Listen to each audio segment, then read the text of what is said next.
বিকিয়ামিল লাইল, তোমরা রাতের নামাজকে নিজেদের জন্য বাধ্যতামূলক করে নাও। এর অনেকগুলো ফজিলত গুরুত্ব রয়েছে। ফলে আল্লাহর হাবিব সাল্লাল্লাহু আলাইহি ওয়াসাল্লাম এটাকে ফিতনা এবং আযাব থেকে বাঁচার উপায় হিসেবে উল্লেখ করেছেন। যখন আব্দুল্লাহ ইবনে ওমর রাদিয়াল্লাহু তাআলা আনহু যখন তিনি এটি স্বপ্ন দেখলেন, তিনি হাফসা রাদিয়াল্লাহু তাআলার কাছে বর্ণনা করলেন। হাফসা রাদিয়াল্লাহু তাআলা রাসূলুল্লাহ সাল্লাল্লাহু আলাইহি ওয়াসাল্লামের কাছে বর্ণনা করলেন।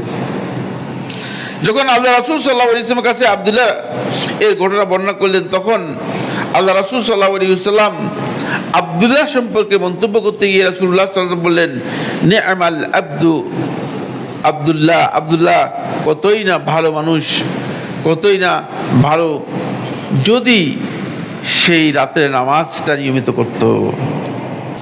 আব্দুল্লাহ ইবনে ওমর রাদিয়াল্লাহু তাআলা বলেন, যখন হাফসা রাদিয়াল্লাহু তাআলা আনহা আমার কাছে এই বক্তব্য নিয়ে আসলেন যে আল্লাহ রাসূল সাল্লাল্লাহু আলাইহি ওয়াসাল্লাম আমার সম্পর্কে এই কথা বলেছে, সেদিন থেকে আরম্ভ করে মৃত্যু পর্যন্ত আমি রাতের নামাজ কোনোদিন ছাড়ি নাই।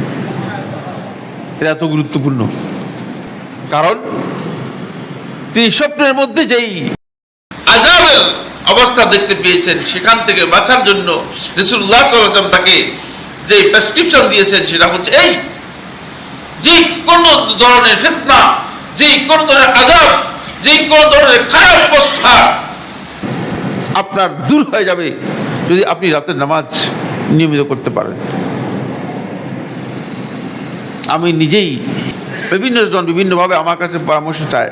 দুজন ব্যক্তি আমার কাছে পরামর্শ চেয়েছেন, তখন আমি বলেছি যে প্রতিদিন রাতের শেষ তৃতীয়াংশের শুরুতেই জেগে যাবেন,